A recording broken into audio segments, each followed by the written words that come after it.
Doon sa mga nag-viral po na nagpapaputok ng baril, ito yung nangyayari sa Milan, Italy, na kung saan isa ay Pilipino na involved.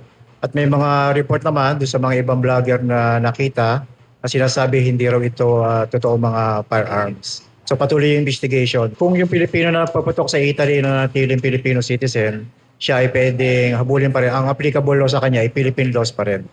Pero since nasa outside naman siya at kinukonfirm pa yung nangyari, sa ngayon yun muna ang kinukuha report natin sa ACG. Ang indiscriminate firing po, it doesn't matter kung ang ginamit na armas ay license o hindi. Ang pinarurusahan ng batas, kapag ikaw ay nagpaputok, nag-cause ka ng panic, ng takot, ito ang pinaparusahan niya.